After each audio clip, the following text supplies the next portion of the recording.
Good day. Today we are welcoming our graduate from the first cohort of GRIAD students, Iván Подкурков. Ivan, good morning. He graduated from the German-Russian Institute of Advanced Technologies from the Communications and Signal Processing program in 2016, and today he would like to share with us about his experience studying in the program, about his current job, projects, and about why he is in this profession. So, for many, Ivan, telecommunications are associated with cell phone communication, internet, or maybe some Sputnik communications. How did you choose this profession? I will try to do my best with English. So it is all true. So the cell phone and mobile communications, the satellite communications, and so on, all the things that you said, are all included in the term telecommunications, as I understand it. But I think for the program that we have in bachelor's, which is called telecommunications, and which was called telecommunications when I was entering the university. But now I think it is Infocommunications and Information technology and communication systems. Well, I would say it's much broader, specifically in our university, because beside the logical and network levels of the communications, you also get the understanding and the ability to use and develop on the physical level, and much of an attention is devoted to the physical level of the systems. So it's not only studying the the network or on the OSI model of the communication protocols. It's not only the second and the third levels, it's also always the first level. And well, when I was choosing the program, I will put it simply, I was just advised by my father on which program to choose, and he advised me to go for the 5th faculty of КАИ, for the Institute of Radio Electronics and Telecommunications, because I think he supposed that this is most suitable for my future and for the skill set that maybe he thought would be convenient and needed for me. Do you agree with him now, so many years afterwards? Well, it's hard to say because, the education, from my opinion, education in university is much more up to the student than to the university. So it's not like in school when the school staff or the school is somewhat responsible for what do you know or what do you not know. And on the university level, it's not like that. University only offers you the opportunities to study and to acquire some skills and knowledge that you might need, and it's really up to you which you're gonna choose and which you're gonna study hard and on a high level, and which you can omit some of them. So regarding the choosing the faculty, I think it was right, because if the alternative was, I think, the 4th faculty of КАИ, or maybe VMK of Google, I don't know. Computer science programs at Kazan State University. Yeah. So I would say that the programming and the IT, you can always, it's more easily to study on your own for some people, maybe not for all, of course. But I think that mostly the programming level skills and so on, I did myself. I did myself due to lots of projects and side projects and the practice that I had in university, and also a lot of the skills were improved when I studied in GRIAD as well. Because this is just something that you need to do to be able to do in order to fulfill some projects in faculty or whatever. So mostly I think the choice was right, because it gave me the low-level understanding of the physics that really happen in the communication systems. And of course, this always goes hand by hand with the mathematics. And well, so the mathematics are strong, of course, on the fourth faculty, but they also strong on the fifth one. And like currently for the programming for the IT, I think industry, the mathematical language is the a top level skill. Well, I would think so. So yeah, I acquired those, and I think the choice of the program was correct. So you had a very analytical approach, right, to choosing your profession, right? So advised by the father, thinking about the future prospects of what you would need, and since you wanted to know both the software and the hardware. Well, this is what I'm telling you after like 10 years after education. On the level when I was entering the university, it wasn't like that. I was just deciding to stay in Kazan or to go maybe somewhere else, and I decided to stay in Kazan, and then I just picked the program that I was advised. I personally think it's quite of a drawback for the entering students to the university, that they have to choose from the programs that are really specific already on the first course of the university. I don't know, because when I was entering, the alternatives were like telecommunications, which is now, as I said, called Infocommunications and Communication Systems. And then you are choosing like the system of communication with movable objects. I don't know the exact translation in English. Then there was something like nanotechnology, nanoelectronics, and it's a bit too specific for the former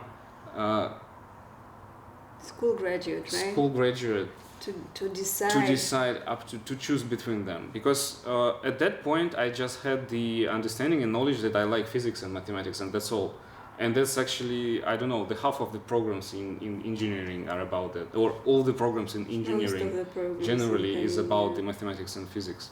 So yeah, and that's why I just followed any advice I had. Yeah, so for some of our graduates, they know from very early age that they really want to study their profession. Like a few days ago, we had an interview with Arslan Rahmatulin, who said that from the 7th grade on, he wanted to become a programmer, right?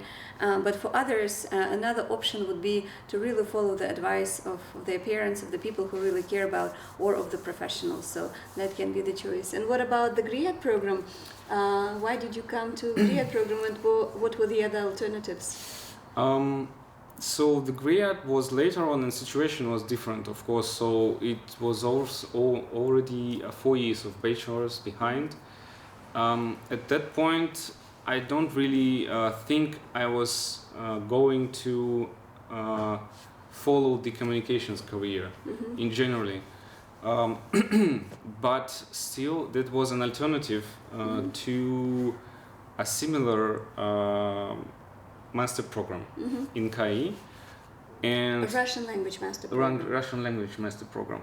And for me at that point, it was well, personally, I think it was obviously a better choice than the I mean, not saying anything bad about the Russian program, but the opportunity to go abroad for the half of the year and to meet to get familiarized with the educational system abroad. And I mean, that really sounded like only pluses before the Russian language program. We were really a first class. A first cohort, a first batch. Yes, a first batch. So it was new for everyone, also for the staff of the GRIAD, and so it really was like sort of an adventure. And I decided to use it because I really believed that the skill set that I'm gonna acquire, it will be much more valuable than if I go to the usual Russian language program in КАИ. I would say that the alternatives might be, I don't know, like just going abroad and studying for 2 years in some university. That's of course maybe if the students can afford it, and if they can afford it from the material side, from the financial side, and from the preparation and language and so on. I think, of course, then you can. They should took it, but I really did not wanted to go for 2 years abroad, and I wasn't planning to moving abroad from the beginning. So I really suppose that this option, this GRINT program with the half of the year abroad, it is a good opportunity to see the world, but really stay in Russia in the eventually. And then you knew that the GRINT program is run in the English language, right? In Kazan and in Germany. So apparently you were not scared, you were not afraid of the English language, or were you? And how did you improve your English language skills along the way? So I wasn't afraid because, I already had some good knowledge of the English language. I think most of the part of the time it was clear to me that the English level is essential for the IT industry, of course, in general, but engineering as well in the modern world, because there is just so much knowledge and help that you can get in English language that you can't, get in Russian. I mean, even everyday work routine would be to go Google something, and there was like an order of magnitude more answers you can get in English, for example, than in Russian. So it was clear for me that I have to study it. I studied it in school. Then I went to this additional educational program. Translators for professional purposes. That one. So, and it really helped because they had. I had a good teacher there, and she made us talk. It is really not that difficult to learn English through exercises. But it's really difficult to overcome this fear of speaking and fear of pronouncing the words and constructing the sentences, because people usually fear to do it wrong, so they fear to sound like speak English and so on, and stupid and so on, and this is just a feeling that you have to break in yourself, and this additional study program, it really helped with that. Because I had a good teacher that really made us we had sometimes 2 lessons a week, I think, and she made us all of those lessons. She just made us to talk, and slowly this feel of fear fade away. So, and also there is in that program there is a native speaker. Lessons that also helped you to really start listening and to understanding, and so I was quite prepared by that moment, and I wasn't really I felt confident in the English level, but of course it's not the level wasn't that good as I have now. It was much worse because all those years that passed, I really practiced a lot. So now it's much better than I had there, but still. So you basically just worked hard on improving your English language skills before coming to GRINT and during the program. Yeah, I also watched some TV series in English. It really helps to understand the lectures. Which ones do you like most? The Friends, of course. I mean, that's I started with. I mean, it's a classic. It's something like this. Because the English level in the Friends is, really understandable. It's easy. It's easy to start with. And also there is an opinion among students and graduates that CSP program is one of the hardest, if not the hardest program, right? And we have a German program coordinator whose name is Professor Hard, and they say it's not just the professor who is hard, but the program who is hard. So, do you agree? What do you think about that? I think so. The thing is that all the years that came after, I don't know, maybe things changed. by the first year, it really seemed to me, and by the first year, and by the students that were there in Ilmenau, it seemed to me like so. So I'm not trying to really say that the other programs were easy, but still our program was complex. Yeah. So what made it so Not to difficult? What made it so hard to study? Was it professors? Was it the assignments that they gave you, or all of that? Yes. Uh-huh. So all of that. I mean, from the complications, it may be an additional complications. I don't know. So in the first year, the program for the third semester was really dense. We had a lot of subjects. I think like 5 or 6 subjects in Ilmenau. In Ilmenau, yes, and you have to also pass the exams on all of them due to our program. I mean, for example, for usual German students, they don't have to do it that dense usually, so they can mix the courses along between the semesters. So they have 4 semesters. They have, of course, the sequence of the courses, so like in the first semester and the second and the third, but eventually they can shift it, and if they do not pass in one semester, then they just stay for another semester and they can try to pass it again.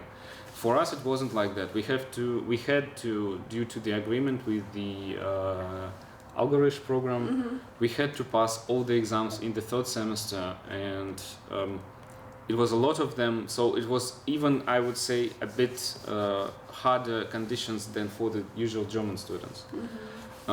Moreover, the background, since it was only the first class of the program in general, the background was different.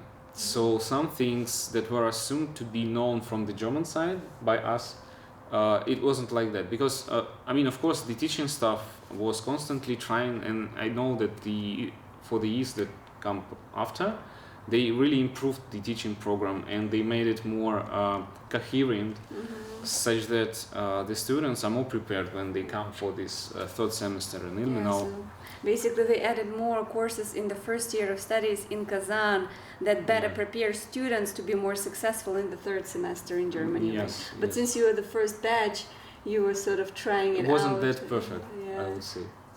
And what kind of skills do you think students need to be successfully enrolled in the program? Because at the admission interview, right, both the Russian and the German professor interview the students. So what kind of skills, experience, competences are the professors looking for in the candidate?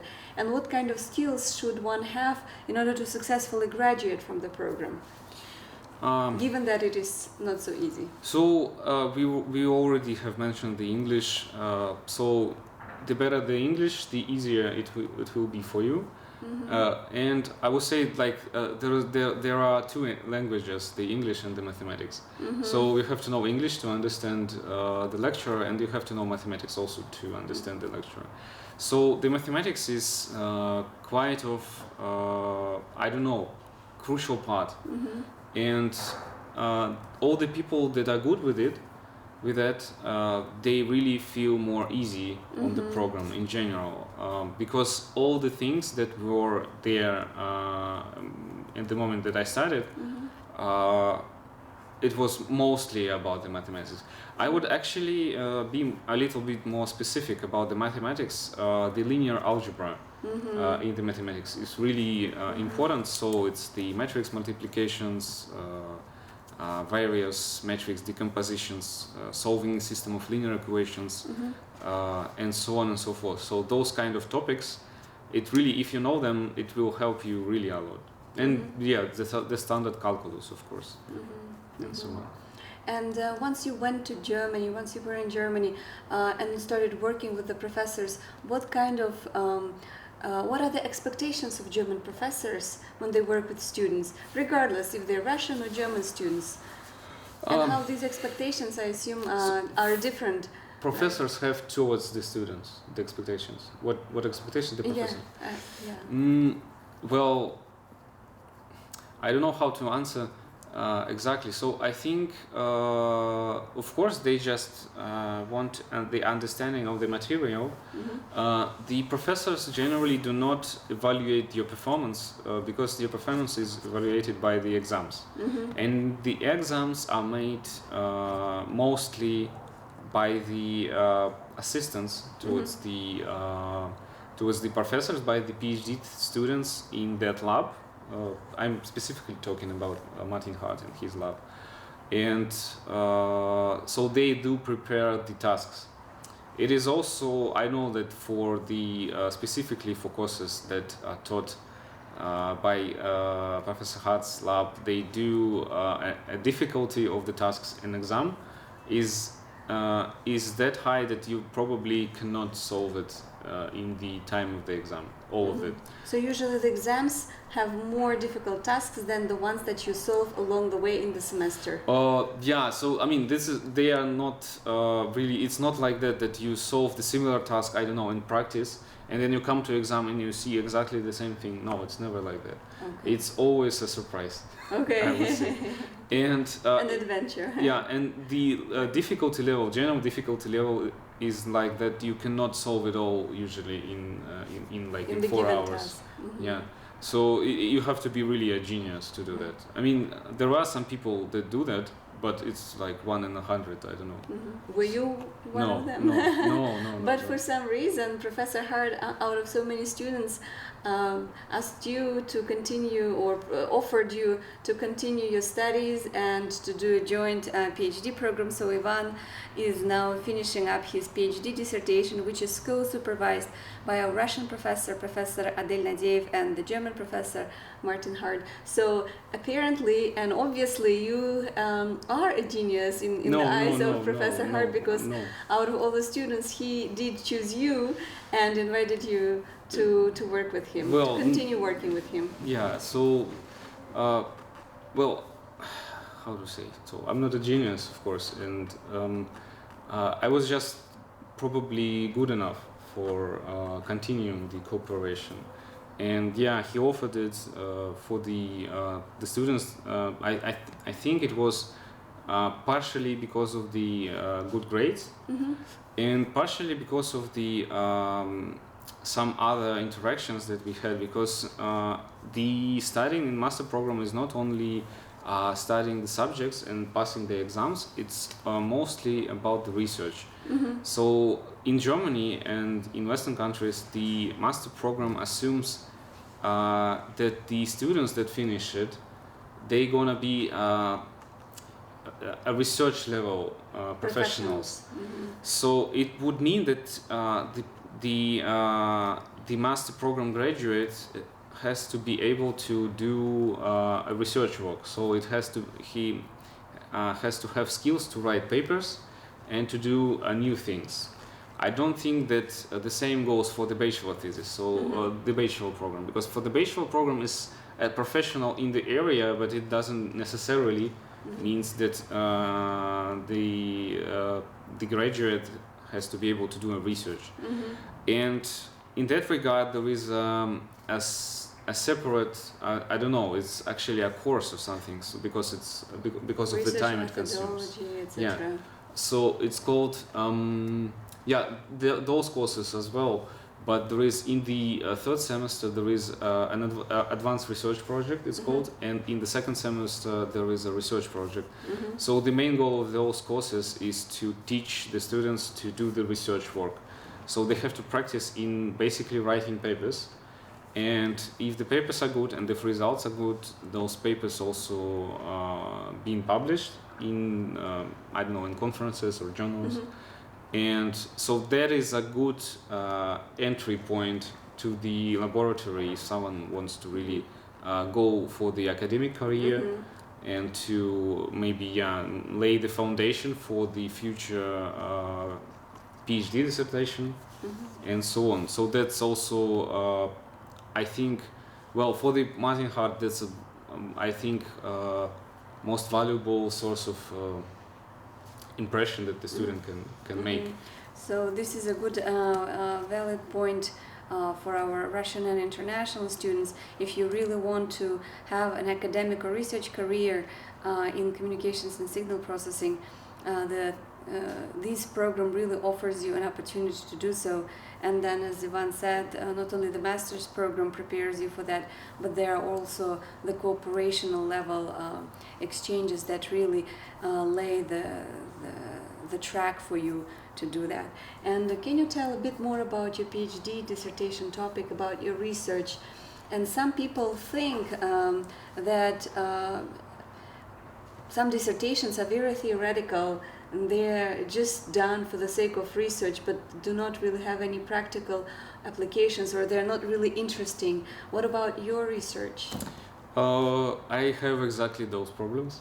So I personally am think about most of the work that I did is, I mean, I would not say that it's not practical, but it's not really checked in practice. And I think it's really far. The thing is that generally the research cannot always be that close to the practice, because it's just too much. So to building really systems and to developing algorithms that not only developed from the theoretical and some simplified mathematical models, and also checking them in practice and looking at the practice and solving the problems that really arise in practice. So in some areas it's of course possible, but in communications generally, due to this size and complexity of the system, because the mobile communication, any mobile communication system like 4G, 5G, is quite of a set of the protocols and systems and devices that no professional can comprehend and know ideally everything about it. Yeah, everything about. So it's not possible. So at the some level you have to split it, and at the some level this also leads to the to this problem that academic research becomes more analytical and more computer modeling based. So basically all the research that I done after the graduation, and also during even the master program, was on the computer models made in MATLAB. And this is really far away from practice. But the thing is that to test it in practice, that's kind of another job that would take me, I don't know, another year, just to develop some system, just to find and buy the equipment needed. And yeah, it's just not that easy. Just not that easy. What's your topic for research, if you can share it? I do not, how to put it simple. So this is about the localization of the, well, putting it simply, to finding the transmitting devices in the mobile communication system. So there is various aspects and methods that you can use. So for example, to find the mobile telephone in the room or in the cell around and so on. So it's a subset or a sub-area of the whole telecommunications areas that are there. There is a bunch of others, of course. It's intertwined with other problems, the channel estimation and so on. And well, yeah, so we use the modern approaches to do that. We use the so-called tensor processing, which is kind of cutting-edge mathematical methods. There is some decompositions that are new and that are really powerful, that allow to apply and to develop new methods to localize this user terminal. So something like that. Sounds cool. Sounds very cool. So what kind of advantages does a double PhD program entail? So for some of you who are thinking about continuing your PhD program after GRIAT, and you can choose a track where you only study in КАИ or just in one university, or you can also do a double PhD. So what kind of advantages or peculiarities does this type of PhD work have? Well, there is of course an opportunities to still stay here in Russia, because I stayed here, and then all this time that I study in PhD program I also work in another place. And so this is an opportunity to work there, because basically if you go abroad for the PhD program solely, it's more probably that you're gonna just do the academic every year. And that way I was able to keep in my life both the academic side and the industry side. And well, what else? So else is the cooperation with the German professors and some topics and ideas that can arise due to the cooperations and discussions and so on and so forth. So this also would be a plus. Of course, the connections to Ilmenau and to Professor Hart, they allow to publish papers in journals, in a world level journals, in English language. Yeah, something like that. And you did go to Germany a few times, right? One time for an additional half of the year. It was a scholarship provided by Ilmenau. It was an Erasmus program, to put it right. So for a half of the year, and I spent it there devoted to research and to laying the foundation for the PhD thesis. Okay.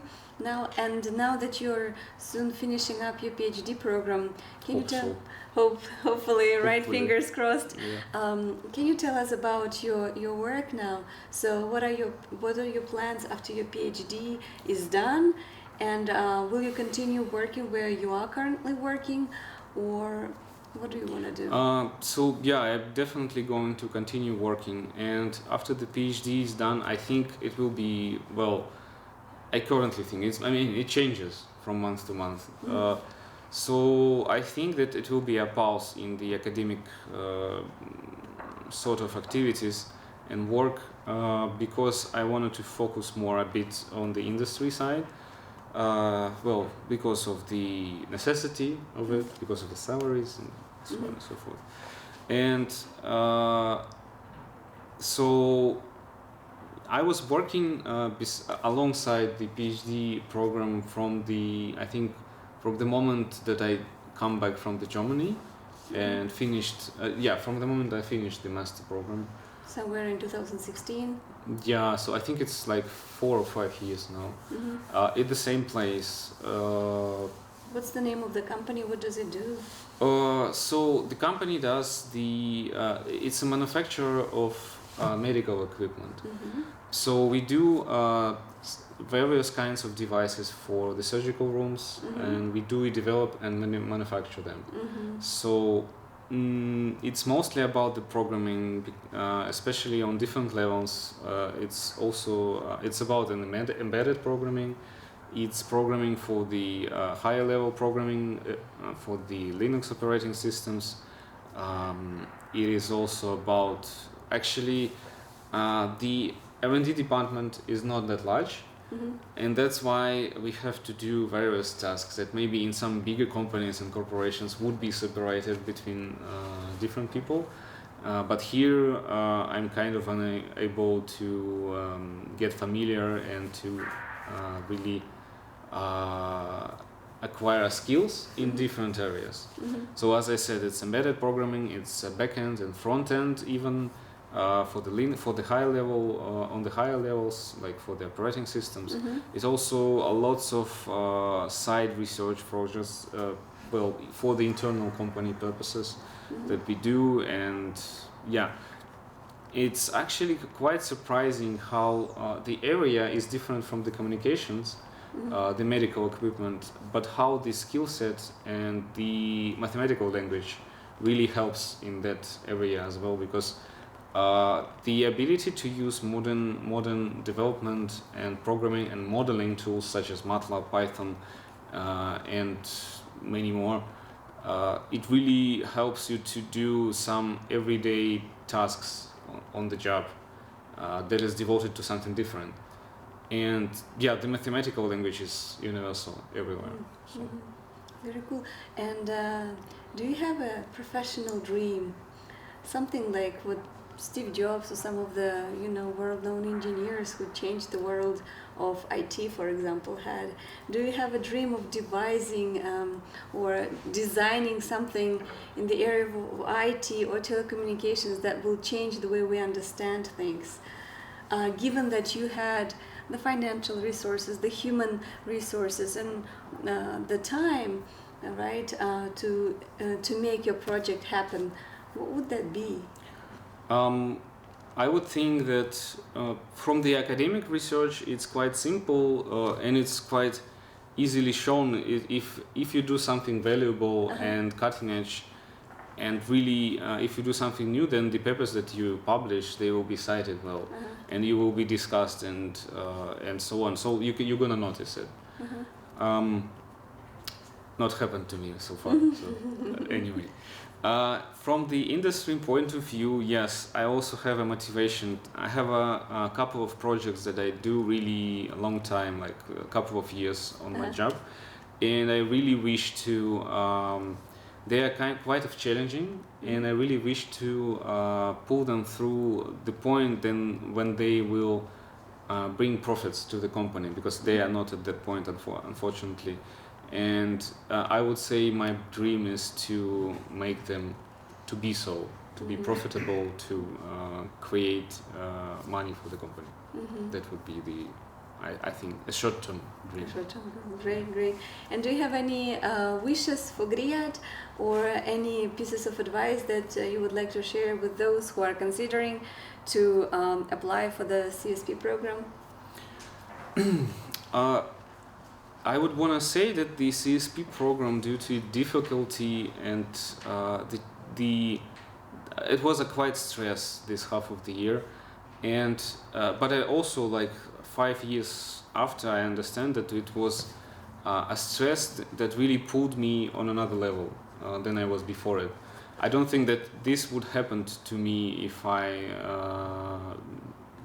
did not choose to go for this master program, and really. So going through this improved my abilities to study and to research and to problem solving abilities and so on, that I really feel from in everyday work life after the program, because I can solve things that maybe some other people would stumble upon, and it's just the matter of really sitting and searching and finding the right clues and so on. So, and also the knowledge and understanding of the mathematics that are universal for engineering professions in general. And I would really think that the GRIAD is one of the most important things that happened to my educational life, I would say. So, and the piece of advice would be is to, unless you have any, unless you have any opportunity to just go, to Stanford for 2 years, then of course maybe it would be better. But if you really choosing between some, I would say any Russian level master program and GRIAD, I think GRIAD is better, because you just from the many perspectives. So you at the least level, you're gonna see abroad in the foreign countries and life there for a half of the year, and most importantly, you're gonna it will be hard, and CSP program will be hard, but after you finish it, and if you do it successfully, then you're gonna be a much more valuable professional than if you didn't do it. Yes. So, and this 100% will raise your cost at the trade market. At the market, yeah. Workforce. At the industry market. In the industry. And this also, the thing with the higher education, people often don't see a lot of value in it, because they think that there is so many skills that are not needed when you study in the higher education programs. But the thing is that it's not about the things that you're gonna use really.